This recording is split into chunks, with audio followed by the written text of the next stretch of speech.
Hello everyone, welcome back to my channel housewife study blog. कैसे हैं आप सभी? उम्मीद करती हूँ कि आप सभी बहुत ही अच्छे होंगे, स्वस्थ होंगे, खुश होंगे एंड सभी अपनी अपनी स्टडी अच्छे से कंटिन्यू कर रहे होंगे। मैं भी ठीक हूँ। तो आज मॉर्निंग में उठने के बाद सारे काम कर ली और बेटी को स्कूल भी भेज दी। फिर अपने फर्स्ट स्टडी स्लॉट के लिए बैठ गई। सबसे पहले तो मैं स्टडी करती हूँ साइंस बुक की। आप लोगों को पता है कि अभी मैं क्लास 10 एनसीईआरटी साइंस को कंप्लीट करने की कोशिश कर रही हूँ। इसी में मैं अभी चैप्टर नंबर 1 से लेकर 6 तक कंप्लीट कर चुकी हूँ। मेरे पास ओल्ड एनसीईआरटी बुक है जिसमें 16 चैप्टर दिए हुए हैं, लेकिन न्यू एनसीईआरटी में 13 चैप्टर ही है। उसमें से 3 चैप्टर हटा दिए गए हैं, इसलिए मेरा अभी इसमें 6 चैप्टर कंप्लीट हो चुका है। छठा चैप्टर नियंत्रण एवं समन्वय है। बहुत लंबा चैप्टर होने के कारण कभी कभी 2 दिन में भी कंप्लीट कर लेती हूँ, बीच में टाइम मिलने पर। वैसे भी एक बार कंप्लीट हो जाने के बाद 9 को भी कंप्लीट करना है। अभी मेरे पास 9th की बुक नहीं है, इसलिए वो छोड़ दी हूँ। तो 10th की बुक कंप्लीट करने के बाद ही 9 की एनसीईआरटी स्टार्ट करूँगी।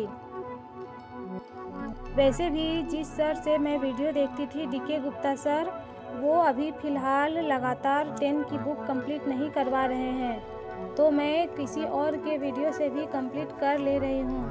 फ़िलहाल वो थोड़ा स्लो पढ़ा रहे हैं और हर क्लास को 2 बार में कंप्लीट करते हैं, तो मेरे पास टाइम नहीं है कि मैं सर के वीडियो का वेट करूं उसके बाद कंप्लीट करूं। इसलिए मैं किसी और वीडियो से भी कंप्लीट कर लेती हूं, बट उतना समझ में नहीं आता क्योंकि लाइन बाय लाइन तो पढ़ा देते हैं और बहुत ज़्यादा इन्फॉर्मेशन दे देते हैं, उतना माइंड में नहीं रहता।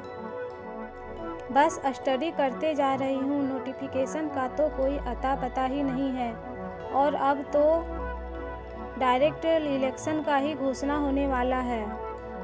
बस टेंशन फ्री होकर स्टडी करना है, क्योंकि ज़्यादा टेंशन और स्ट्रेस लेने से पढ़ाई भी डिस्टर्ब होता है और हेल्थ पर भी जोर पड़ता है। इसलिए आराम आराम से अपना कंटिन्यूटी मेंटेन करके स्टडी करना है और आस पड़ोस के बातों का इग्नोर करना है, क्योंकि कहते हैं ना कि कुछ तो लोग कहेंगे, लोगों का काम है कहना, बट हम सबकी बातों को लेकर नहीं बैठ सकते। उनमें बहुत सारे नेगेटिविटी होती है जिसे हमें दूर रहना है, क्योंकि जब कोई बहू स्टडी करती है तो सबकी नज़र में आ जाती है कि वो पढ़ाई कर रही है, और जब खुद की बेटी स्टडी करती है तो उसका कोई मोल नहीं। लेकिन वे नहीं जानते कि उनकी बेटी भी कहीं बहू बनकर जाएगी और अपनी जब पढ़ाई कंटिन्यू करेगी तो जब उसे कोई ऐसा बोलेगा तो उन्हें कैसा लगेगा। मैं ये सब इसलिए कह रही हूँ क्योंकि मैं देखती हूँ आस पड़ोस के लोग कहते हैं कि इनके घर की बहू स्टडी करती है, पढ़ाई करती है और घर के काम कब करती होगी पता नहीं, बट वो तो देखने नहीं आते कि मैं काम कर रही हूँ, कि पढ़ाई कर रही हूँ या खाना बना रही हूँ। वो मेरे घर खाना देकर नहीं चले जाते हैं कि सब बोलते हैं। इसलिए उन सब बातों को इग्नोर करना चाहिए। बस अपनी फैमिली पर ध्यान दें और अपनी स्टडी पर। बाकी सब इग्नोरेबल है, उन्हें इग्नोर किया जा सकता है। हम बहुत सारे कामों को नज़रअंदाज करके स्टडी करते हैं। अगर सब की बातों को लेकर बैठा जाए तो हो गई स्टडी और हो गई पढ़ाई। फर्स्ट स्टडी स्लॉट में साइंस को कंप्लीट की, उसके बाद फिर अपने दोपहर के खाने के लिए चली गई। लगभग 1 बजे डेली खाना बनाने जाती हूँ, क्योंकि पढ़ाई करने के बाद थोड़ी देर पहले ही उठ जाती हूँ। जैसे कपड़े लाना और थोड़ा बहुत कुछ काम रहा तो वो कर लेती हूँ, उसके बाद फिर खाना बनाने चली जाती हूँ। जब खाना बनाकर आती हूँ उसके बाद फिर सारे काम कर लेती हूँ और फिर अपनी स्टडी को आगे कंटिन्यू करती हूँ। मेरा अभी डेली का यही रूटीन चल रहा है। मॉर्निंग टाइम जो मिलता है उसमें साइंस को कंप्लीट करती हूँ, और इवनिंग टाइम जब मिलता है तो फिर आईएनएम और ज्योग्राफी को करती हूँ। ये सब पैरेलल में चल रहे हैं। और नाइट में मैथ्स या कोई वीडियो देख लेती हूँ रिवीजन के तौर पर। तो जैसा कि आप लोगों को पता है कि मैं अपना टारगेट स्टडी स्टार्ट की हूँ। तो आज मेरा टारगेट का डे 13 है। इसमें मैं ज्योग्राफी का प्राकृतिक वनस्पतियाँ आज कंप्लीट की। इसमें दिया हुआ है कि हमारे वन समूह का वनावरण 16 समूह में बटा हुआ है। इसका कुल क्षेत्रफल 6,39,834 वर्ग किलोमीटर है। इसमें बहुत सारे डेटा याद करने के लिए दिए हुए हैं, सारे समूह के क्षेत्रफल सहित। लेकिन जो नीचे में दिया हुआ है वो सब थोड़ा अच्छा है और याद करने लायक है।